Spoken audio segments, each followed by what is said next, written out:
au nom de Dieu, le clément, le miséricordieux, le dénommé Dia al-Din a écrit que le corps humain est intrinsèquement sain et équilibré. C'est le point numéro 1. Le corps humain est par nature sain et équilibré. Et il restera dans cet état tant qu'il n'y aura pas d'apport ou d'influence extérieure violente. Par conséquent, le jeûne complet de tout apport réalise pleinement cet état, lequel prend inévitablement fin dès la rupture du jeûne, dès le premier apport. Si vous pouviez maintenir cet état, vous seriez dans la condition d'un corps qui ne tombe jamais malade. Déclaration numéro 2. Tout apport au corps comporte un préjudice, tout comme il apporte un bénéfice, à savoir maintenir ce corps en vie et le nourrir de ce qui est nécessaire pour qu'il reste actif, opérationnel. Tant que l'apport génère des déchets qui s'accumulent en vous, il est nuisible. Ces déchets qui doivent être évacués, voilà ce que sont les préjudices. Ainsi, les déchets qui doivent être expulsés et dont le corps doit se débarrasser sont nocifs. Donc, tout aliment que vous consommez comporte une part de préjudice, tout comme il apporte le bénéfice de maintenir ce corps en vie ou d'assurer sa croissance dans le cas des enfants. Numéro 3. Tout apport au corps est considéré par celui-ci comme un corps étranger. En conséquence, le corps humain a une réaction, et cette réaction est l'une de ces trois choses. Soit immunitaire allergique, et ses voies sont lymphatiques, soit nerveuse centrale, ce qu'on appelle l'axe intestin-cerveau, soit hormonale glandulaire. Hormonale quoi? Glandulaire, c'est-à-dire intestinale périphérique ou hypophysaire centrale. Écoutez bien, hormonale. Glandulaire 2, intestinale périphérique comme l'insuline, le glucagon, la sérotonine et la gastrine, ce sont des hormones intestinales ou hypophysaire centrale qui va de l'hypophyse jusqu'au surrénal. Déclaration numéro 4. La souffrance quotidienne et répétée du corps et sa lutte constante pour traiter des apports difficiles à digérer, ce qui entraîne des obstructions intestinales fréquentes, même si elles sont incomplètes. Voilà le premier point. Des apports difficiles à digérer et des obstructions intestinales répétées, même si elles sont incomplètes.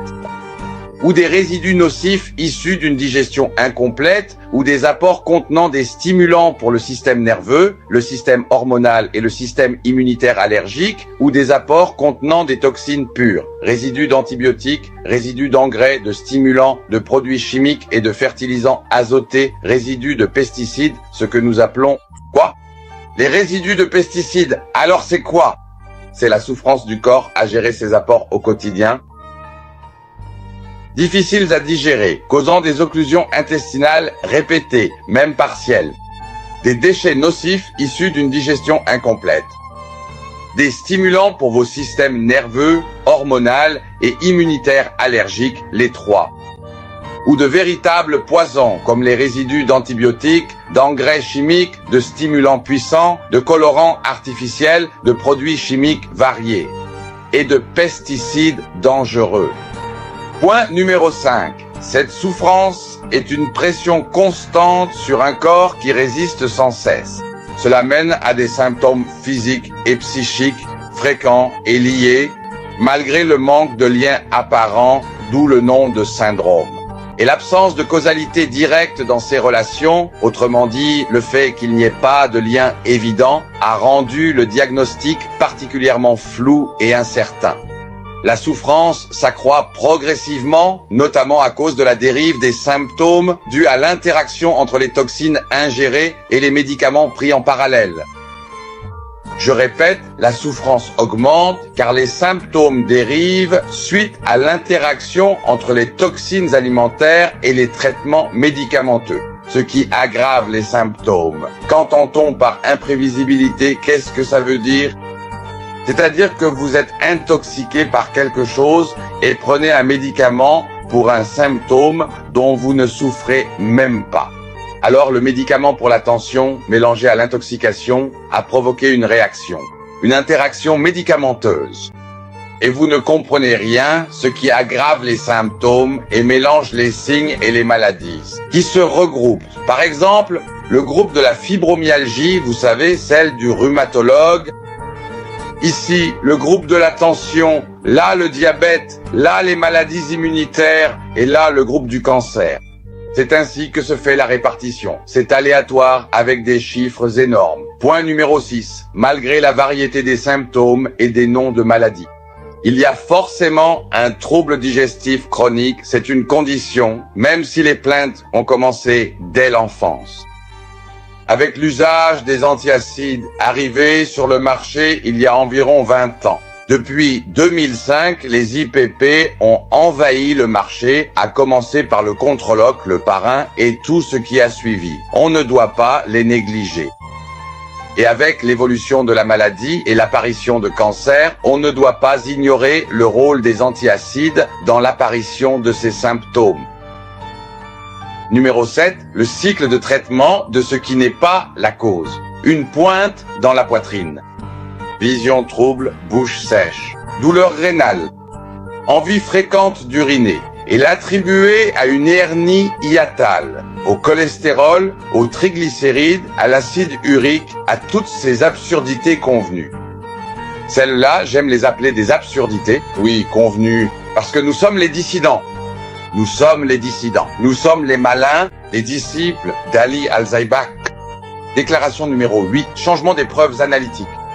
C'est-à-dire le laboratoire clinique, les investigations, les labos, le laboratoire. Le changement des preuves analytiques et des données de laboratoire, les résultats indiquent un changement de stratégie du corps en cas de stress et de provocation chronique. Et il n'y a aucune preuve concluante qu'il soit la cause des symptômes ou changements qui accompagnent l'état. La cause est ce dont la suppression met fin au problème ou aux symptômes. Donc, le changement des preuves analytiques et de labo, comme l'hyperglycémie, l'urée, la créatinine ou l'acide urique, cela indique un changement notable de la stratégie adoptée par le corps humain en cas de stress et de provocation chronique. Et il n'existe actuellement aucune preuve vraiment concluante permettant d'affirmer qu'il soit la cause directe des symptômes ou des changements observés. La cause, pour information, correspond à ce dont la suppression entraîne la disparition complète des symptômes ou des modifications. Met fin au phénomène, aux problèmes ou aux symptômes. L'insuline que je prends alors que le sucre monte signifie que le sucre n'est pas haut par manque d'insuline. Encore une fois, l'insuline pour baisser le sucre, mais il monte. Donc, le taux de sucre n'était pas élevé parce que l'insuline était basse. Point. L'insuline fait baisser le sucre, mais elle n'aide absolument pas l'érection. Donc le sucre n'est pas la cause du problème. Pour le reflux lié à la hernie a été traitée, mais le reflux persiste toujours.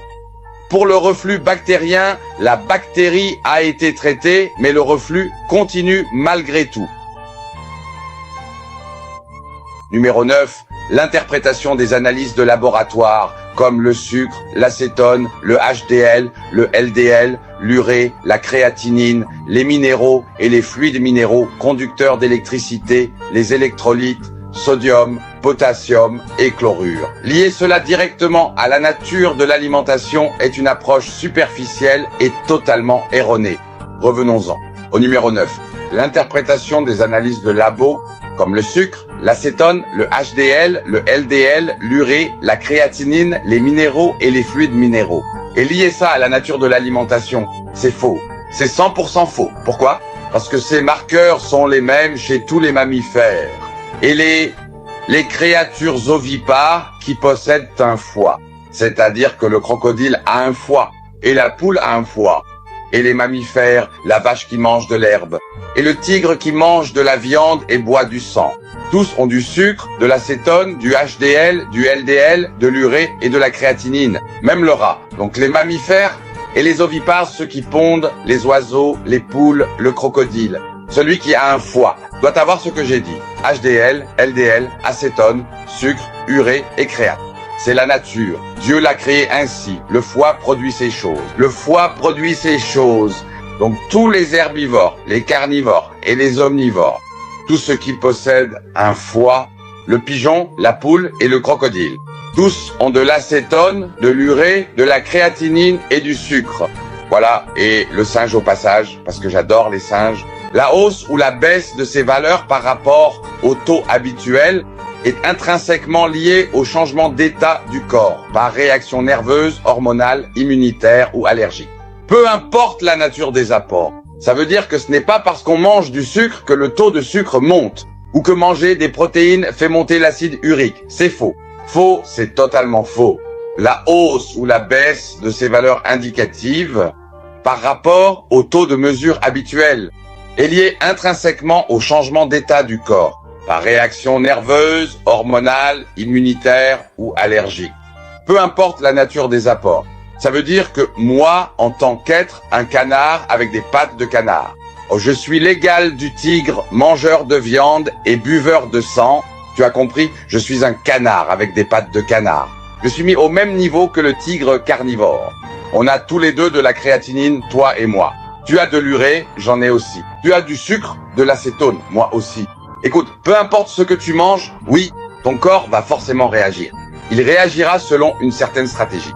C'est parce que tu l'as mis sous stress. À ce stress, il répondra de telle façon.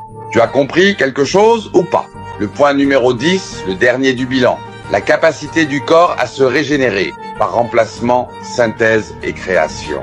En s'opposant et en prévenant, en formant et en séparant, de façon intégrée, harmonieuse. Et elle est vraiment infinie, tu sais, excepté bien sûr par la mort. Ta santé dépend de ta capacité à éviter les toxines. Zéro toxine égale une santé infinie. C'était le tout dernier point de ce bilan. Oh, un bilan en 10 points que j'ai signé à la toute fin. Un mode de vie sans aucun médicament. Zéro médicament, je pèse mes mots. Tout ça sans aucun médicament. Je n'y gagne rien, ta santé est entre tes mains. J'ai fini ce que j'avais à dire.